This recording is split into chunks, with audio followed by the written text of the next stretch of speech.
অত্যাৱশ্যকীয় সামগ্ৰীৰ দাম বৃদ্ধিয়ে জুৰুলা কৰিছে জনতাক। দিনে দিনে বৃদ্ধি পাইছে প্ৰতিবিধ শাক পাচলিৰ দাম।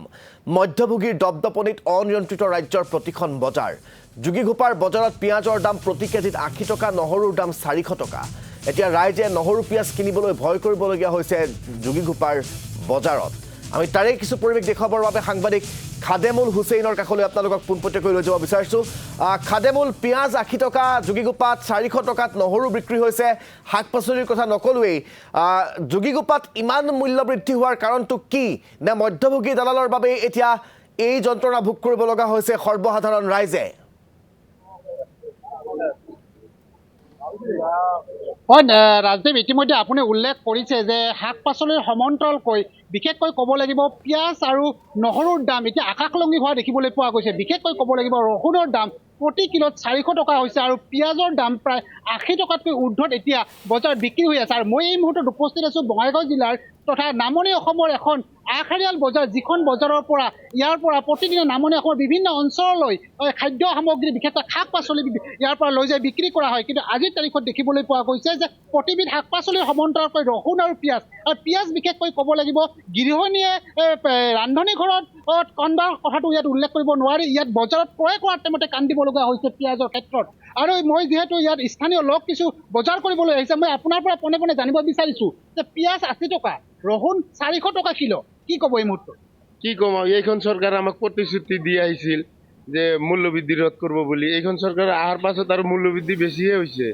ৰচুন আমাৰ ৪৫০ কিনিব লগা হৈছে, পিঁয়াজ ৮০ টকা ৯০ টকা কিনিব লগা হৈছে, আদাটো অলপ কমিছে। এতিয়া চৰকাৰখন একেবাৰে চেছ কৰি দিছে আমাক। হয়, নিশ্চিতভাৱে আন কেইবাগৰাকী লগ আছে। মই আপোনাৰ পৰা জানিব বিচাৰিছোঁ যে বিশেষকৈ গৃহিণীয়ে পিঁয়াজ কাটাৰ সময়ত কান্দিব লগা হোৱা নাই, বিশেষকৈ ক্ৰয় কৰি দিবৰ টাইমতে কান্দিব লগা হৈছে এই মুহূৰ্তত, কি ক'ব? কান্দিব লগা হৈছে। আজি ৰচুনৰ দাম হৈ গৈছে ২৫০ টকা কিলো। ২৫০ টকাটো নেদে, ২৮০ টকা কিলো লাগে। বিশেষকৈ মানে কোৱালিটি ইয়াত হৈছে কিছু ৪০০ টকা হৈছে, কিছু ৩০০ টকা হৈছে। যিটো ৰহুন উন্নত মানৰ সেইটো ৪০০ টকাত বিক্ৰী হৈ আছে। ৪০০ টকা লাগে এতিয়া, ৪০০ টকাটো নিদিয়ে।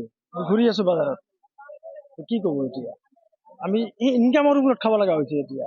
চৰকাৰেতো আজিকালি যি বস্তুৰ দাম বাঢ়ি দিছে, ৮০ টকা ৯০ টকা পিঁয়াজ আৰম্ভ কৰি দিছে। এটা পচা পিঁয়াজ, চব পচা পিঁয়াজ, ভাল পিঁয়াজ নহয়, চব চালানী পিঁয়াজ।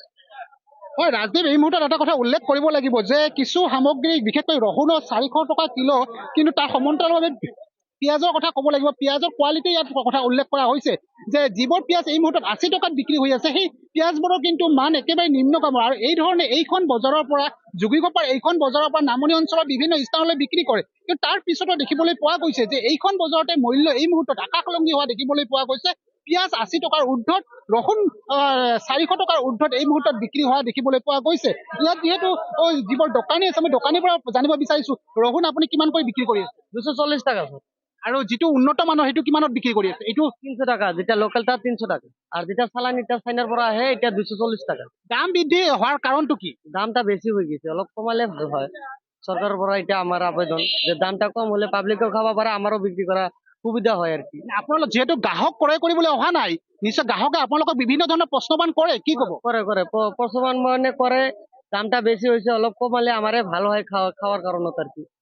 মানে দামটা বেশিরভাগ হয়ে গেছে, আমি সরকারের পৰা কম যে দামটা অলপ জল কমাই দিলে হয়, ভালো হলে হয় অলপ। ৰাজদীপ, এই মুহূৰ্তত এটা কথা উল্লেখ কৰিব লাগিব যে পিঁয়াজ আৰু ৰহুন অবিহনে যদি এই ধৰণে মূল্যবৃদ্ধি হৈ থাকে, পিঁয়াজ আৰু ৰহুন অবিহনে ব্যঞ্জন প্ৰস্তুত কৰিব লাগিব, সেয়া এক প্ৰকাৰ নিশ্চিত হৈ পৰিছে। ৰাজদীপ, নিশ্চয়কৈ খাদেমুল, আপোনাক ধন্যবাদ জ্ঞাপন কৰিছোঁ এই মুহূৰ্তত আমাক পোনপটীয়াকৈ যোগীঘোপাৰ বজাৰৰ পৰা খবৰ জনোৱাৰ বাবে।